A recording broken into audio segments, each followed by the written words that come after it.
and welcome to Pixel Peak. My name is Kristen Lawrence, and I'm excited to be here today. We've got another great episode planned for you that will be even greater than last week's great episode. Can you believe it? This week, reviewer Logan Berg takes a deep dive into Pathfinder, Kingmaker. Later, I'll look at the game industry's working conditions that have been brought under scrutiny lately in this week's editorial. We'll also be looking at the past week in news, including Nintendo Switch rumors and a big announcement for Kingdom Hearts fans. But first, we're changing things up a little bit this episode. That's right, Kristen. For the first time on Pixel Peak, we'll be having a debate. Let's Go Pikachu and Let's Go Eevee on Switch are just around the corner. But are gamers not feeling the excitement for these titles? I'll be discussing this with Pixel Peak writer Tanner Mazzell. I'm excited to get this started, so without further ado, I'm Bobby Eggins, and we hope you enjoy your stay here on Pixel Peak.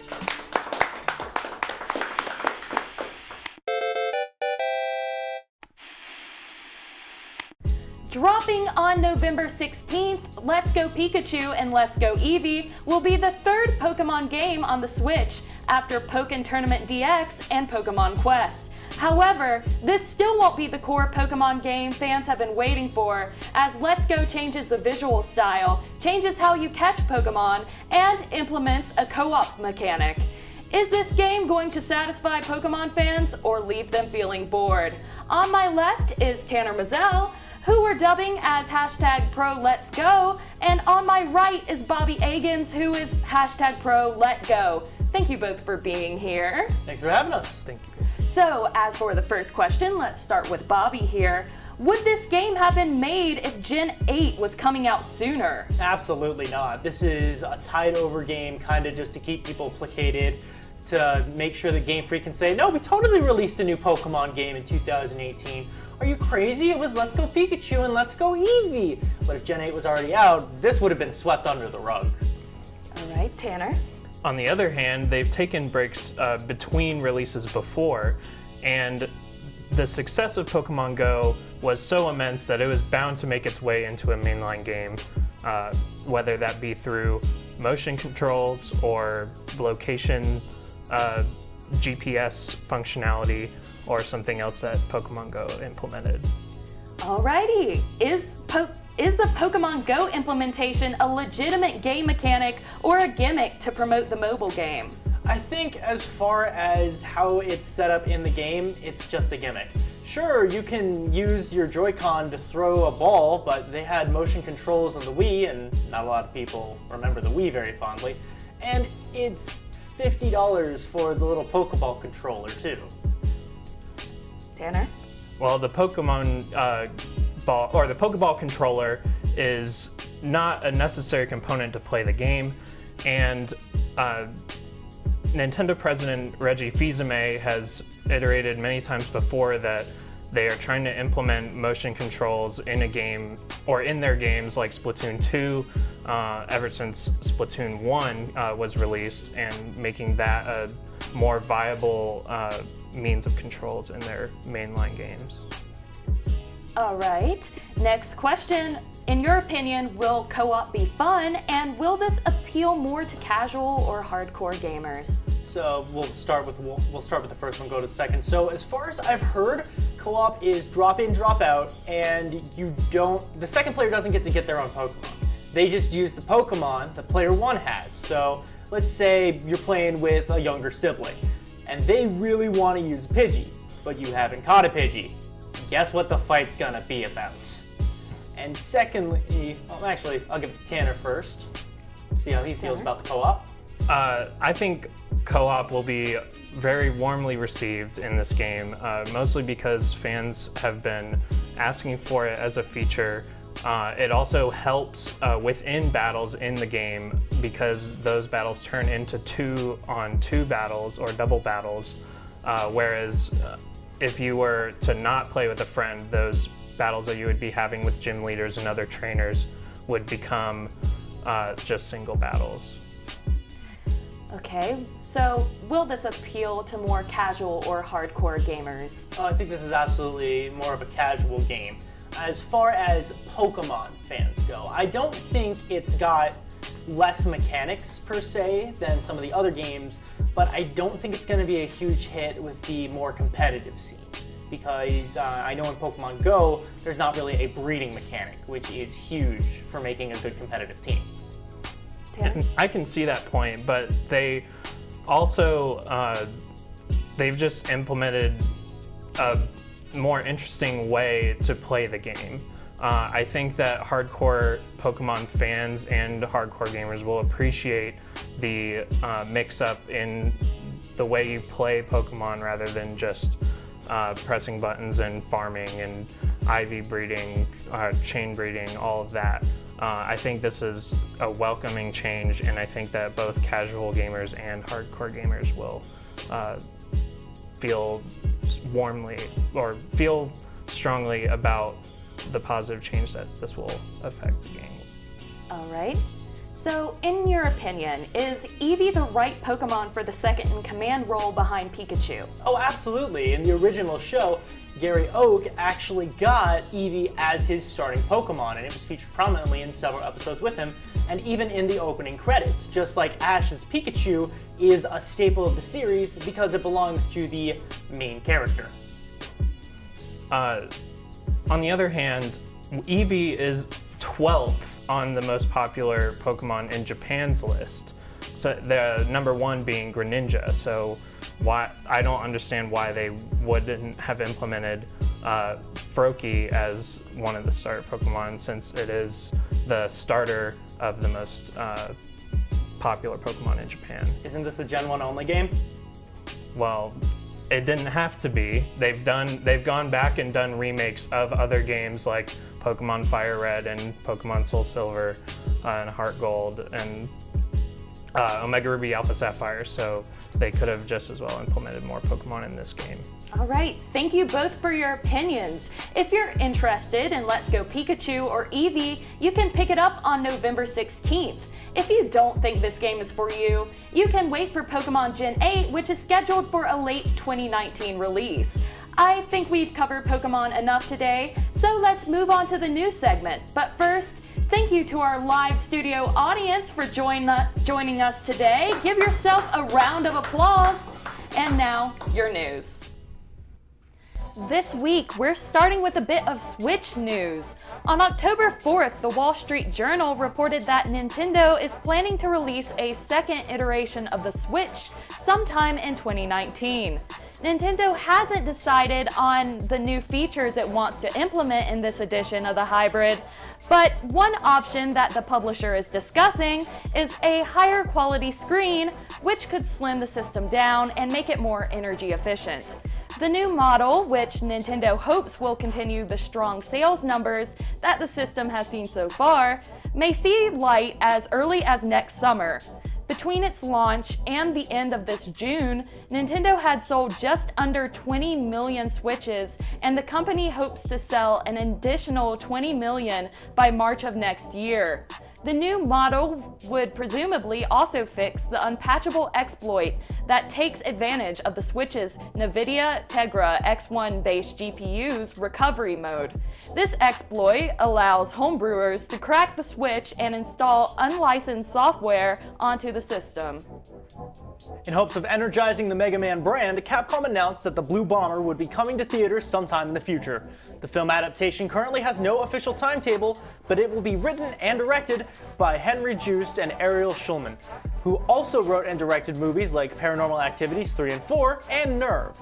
According to Capcom, the movie hopes to not only appeal to fans of Mega Man and other games, but also to action movie fans. Video games have a questionable relationship with Hollywood, to say the least, so we'll have to see how this one develops as time goes on. And now an update about the ongoing Telltale saga. On October 3rd, Kotaku reported that Telltale was looking for other studios to hire its staff to complete the third and fourth episodes of the final season of The Walking Dead. A few days later, tabletop game producer Skybound Games announced that it had reached a deal with Telltale to complete them by hiring on former Telltale employees. There isn't any word as to whether Telltale will see money for the deal or if the failed company will be paying the employees it laid off without severance. Additionally, there isn't any information that would suggest that what will happen to the Telltale alumni after the project is complete.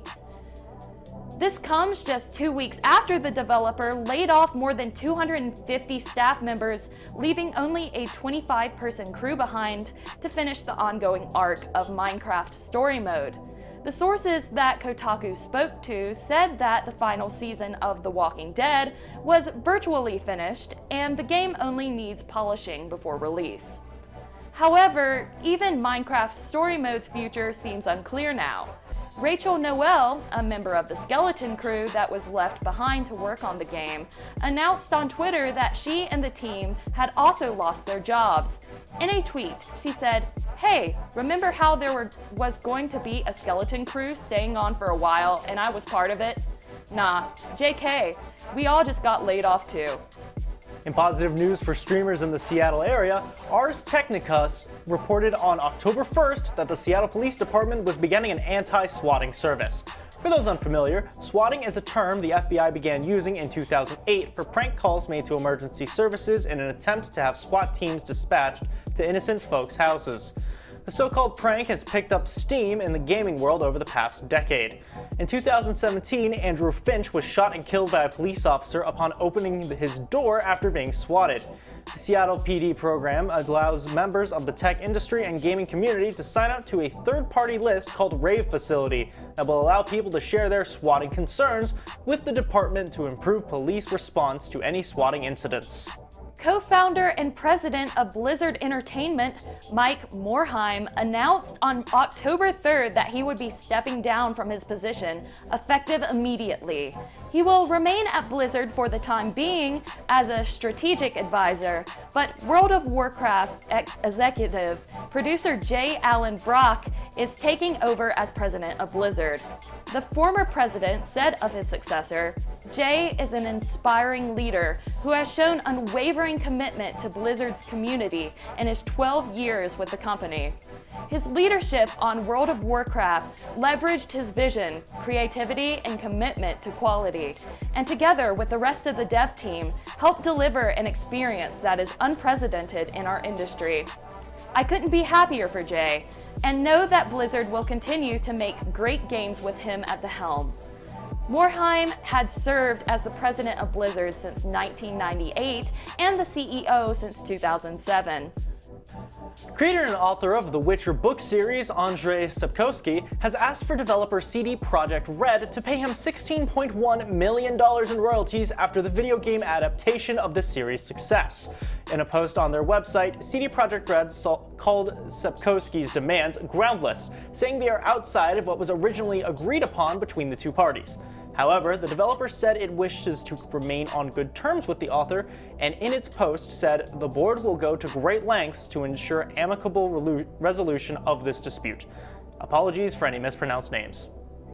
According to some anonymous game developers, Sony is planning to finally allow PSN users to change their account names after 12 years of the service being active.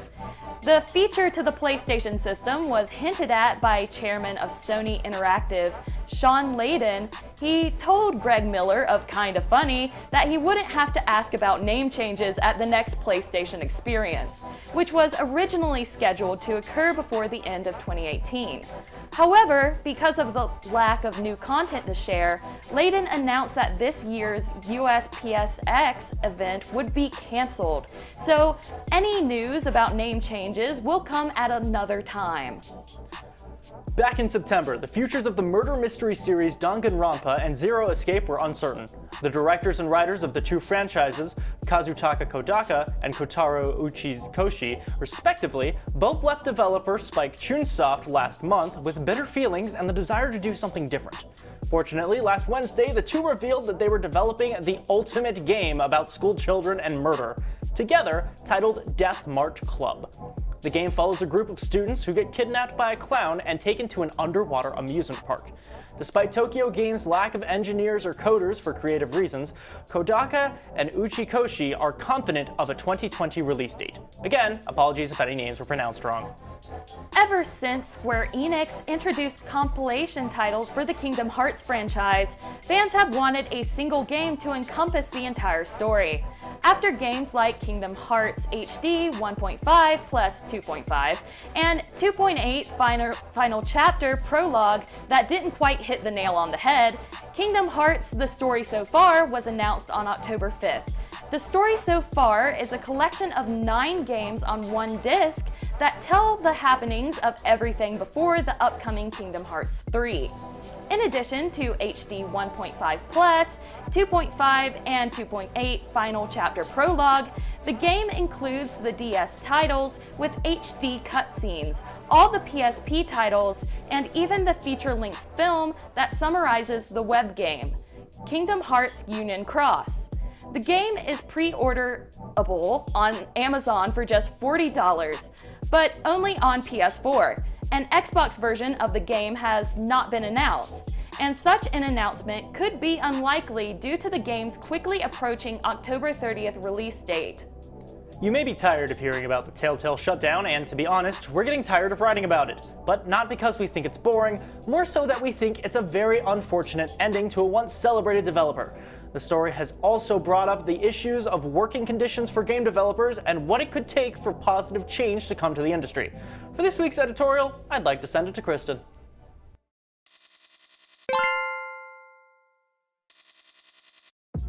Over the first 3 weeks of our time here at Pixel Peak, one of the biggest stories we've come back to every episode is the ongoing problems of former Telltale employees. They were laid off without warning and received nothing in terms of severance, becoming yet another data point in the general struggle between labor and management in the games industry. As we mentioned last episode, more than 1,000 developers have lost their jobs to layoffs over the past year. Game devs haven't been presented as being this disposable since the crunch period on the original Fable game. Of course, when Fable came out, 80-hour work weeks seemed shocking. Nowadays, they're the industry standard when release dates come into view. Last week, game developers took to Twitter to voice their concerns over the toxic labor practices that had taken over the industry and call for better conditions. According to GamesIndustry.biz, Warner Bros. Montreal designer Osama Dorias created the hashtag as a games worker, which has been used by many employees to share their grievances across the industry. Some common themes among the tweets are calls for better job security, for quality assurance contractors, no crunch periods, and for developers to be treated like they are more than disposable assets for the companies they work for. Former Telltale employee Emily Grace Buck tweeted, "As a games worker, I dream of working in an industry where it isn't expected that I work till 9 p.m. every night, that I work weekends, and that after those long days, I must personally deal gracefully with the gamers who are angry at the company I work with about things I can't control." Independent developer Rami Ishmael said, "As a games worker, I believe and work towards an industry that treats their workers with more respect than the products made by them, that offers stability, longevity, and protections for those employed, that offers opportunity for the experimental, and that is inclusive and truly global." The list goes on. On October 4th, Executive Director of the International Game Developers Association, Jen McLean, said in a statement to GamesIndustry.biz, "There has long been a culture of positioning game development as a dream job and using that perception as an enabler for lower pay for comparable positions, other exploitative employment practices, and even toxic work environments and harassment." Thankfully, because of tools like social media, today's game developers have a louder voice to challenge the status quo. Social media has been a useful tool for workers in the games industry to challenge labor practices, but outlets like Twitter can also encourage developers to treat their employees as expendable. For instance, Jessica Price, a former writer for Guild Wars 2 developer ArenaNet, who was fired in early July after telling off a prominent member of the Guild Wars 2 community who tried to start a debate with her on Twitter. How should the game industry workers go about fixing problems like these? Raising awareness on social media is a start, but one potential solution has been a frequent topic of discussion in the industry this year: unionization. People all across the industry have been talking about unions for years now, but never before had it seemed so obvious how much of a difference they might make for game workers. Just look at Telltale. More than 9/10 of the Telltale staff was laid off without warning, and employees were given 30 minutes from the announcement to vacate the premises. Employees had no idea the move was coming, and people had reportedly been working until 3 a.m. the night before to ensure their projects would ship on time. Instead, they were let go out of the blue with no severance, health insurance that expired the following week, and for contractors, no way to get unemployment benefits. Could unions have stopped the over 1,000 job losses that have happened recently? It's unlikely, but one common refrain we hear about unions is that they will give workers a seat at the table. This means that game workers will be able to have a say in what happens to them in scenarios like this. Someone in the room will be looking out for their best interest, rather than just the company's or management's. If not outright saving jobs, they can negotiate better severance packages, maintain health care for longer periods of time, and generally give workers peace of mind, knowing that if they lose their jobs, they won't have to be put in a scramble or starve situation. Some have started working towards this. At GDC 2018, a group called Game Workers Unite handed out flyers on unionization, hoping to kickstart the conversation. But the movement has been sluggish to pick up. Some in the industry don't think unionization is the answer to games industry's problems. At the same GDC, McLean was wary of the idea, pointing towards the construction industry to suggest that unions could exploit their power. She also said that unions could keep developers from adequately filling their staff needs, regardless if unions are or are not the solution. Conditions simply cannot remain how they are now. On October 4th, Rachel Noel, the developer that broke the news that Telltale's remaining skeleton crew had been laid off, tweeted, "I've seen things you people wouldn't believe. 80-hour crunch weeks, mismanagement of some of the industry's top talent. All those moments will be lost in time, like tears in the rain, time to die." It hurts to see developers treated as disposable cogs in a giant machine. Writers, developers, QA testers, all of these workers breathe life into the industry. They bring passion and hard work to their studios to create the things that we love. They are not interchangeable, and they absolutely deserve better than this. Join me one and all for an insight into the magical world of Galarian, where savage wilderness stands between you and the establishment of your royal power. This is Pathfinder Kingmaker.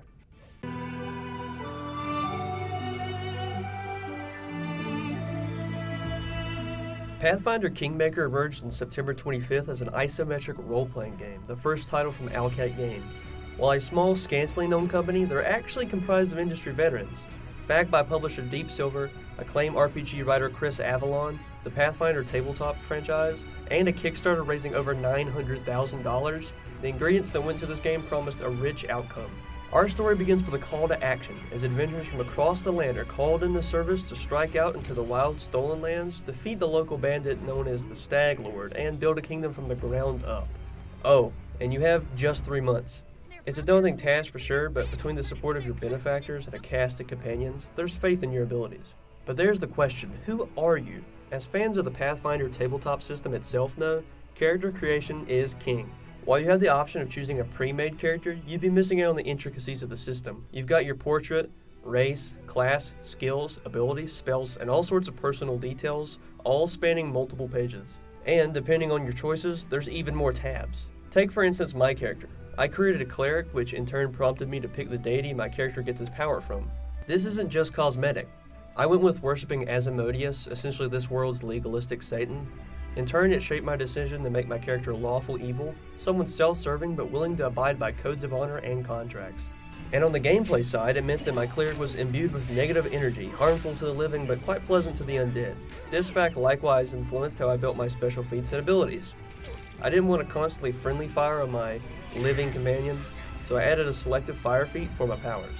Fine-tuning your character's design is a massive part of the game's fun, and if that's not your speed, you can let the game pick it for you. I'm glad, however, that I took special care for building my character because the combat in Kingmaker is no joke. Played in real time with the ability and strong encouragement to pause and plan, combat should be methodical. Between yourself and your companions, there's a dizzying array of spells, abilities, and items you can use. All of these will be needed in a game that allows you to pick fights you can't win yet. It's actually a bit intimidating, especially when you're managing up to 6 characters at once, and every level up adds more and more to the mix. Who knew there'd be so much math and adventuring? However, you can survive the informational onslaught thanks to the use of an extensive journal, explaining virtually every feature. Newcomers will face a learning curve, but it is one that you can overcome in time. A major thing to keep in mind is attrition. Your number one enemy in combat, besides, the horrible monsters, is resource management. There's no mana concept, but your spell slots are limited, restored only by rest. That's right, you're going to be doing a lot of sleeping in Kingmaker, not simply to rebuild your health and spells, but also to not get fatigued. The map in Kingmaker is simply massive, all of which must be gradually explored. Going from town to town can take in-game days. And when I said earlier that you have a 3-month time limit, I mean you really have a 3-month time limit. Travel, rest, and various activities take time, which is reflected both in a day-night cycle and an actual calendar. This gives players an impetus to actually plan out their travels on the big picture level, and it has equally interesting consequences on the personal level as well. For instance, I encountered a camp of bandits that completely destroyed my group, but returning at night, I could simply sneak in while they slept. Kingmaker does a fantastic job at offering these logical decisions. There's no tooltip that tells you that these bandits would sleep at night, it just felt natural. And this extends to my favorite aspect of the game, the decisions. Naturally, in role-playing games, you'd expect choice, but Kingmaker is a game whose choices often left me impressed. While you often make overt choices, what stuck with me was the unspoken ones. Throughout the beginning sequence of the game, you interact with characters clearly designed as important companions, who I simply assumed would all join me. However, at the sequence's conclusion, the companions are left with a choice to join you or not, and their responses hearken to the seemingly inconsequential dialogue beforehand. Or the choices you make come not even from dialogue, but actions. On the trail for bandits, I decided to take a detour, only to then learn that the trip allowed the bandit camp time to move. And again, this emphasis on a choice-driven narrative shows up on a massive level: kingdom management. Unlocked after you successfully stake your claim, the game expands to a level that left me honestly astonished. Build your kingdom stats, choose advisors from among your followers, start long-term projects, and build up civilization in your borders. That's right, there's literally city building in this game, allowing you to name, place, and develop settlements that reflect your goals as a ruler. Pathfinder Kingmaker is a complex game, filled to the brim with content that allows you to be in control, whether it's character builds, tactical combat, or political intrigues. And in a game this big, there were the occasional glitches, but constant hotfixes show a strong level of developer support. This is a game I know I'll not only keep playing till I complete everything, but replay again and again with different characters. Kingmaker is an amazing journey and one I have to recommend to anyone remotely interested in role-playing games. It is truly a top-of-the-mountain gaming experience. And thus our review ends, but the adventures keep on for hours to come with Pathfinder Kingmaker. I'm proud to give this game our show's first top-of-the-mountain accolade. And now, Kristen and Bobby to bring us home. Thank you to Logan for that excellent review. We hope you also found it interesting, along with the other news stories and editorial included today. If you want to talk to us about anything in today's episode, you can leave a comment down below or hit us up on Twitter at PixelPeakAppTV. And now, our weekly shoutouts. Thanks to writer Max Stein and Tanner Mazzell, reviewer Logan Bird, associate producer Kyle Presley, and producer Will Strickland. New episodes of Pixel Peak premiere every Wednesday at 4 p.m. on App TV. You can stream it at watchapptv.com or tune into channel 198 for Charter, channels 10 and 1020 for Sky Best, and channel 23.3 on Campus. Make sure you also like App TV on Facebook and follow us on Twitter and Snapchat. Thank you again so much for watching. I'm Bobby Eggins. I'm Kristen Lawrence, and we hope you enjoyed your stay at Pixel Peak.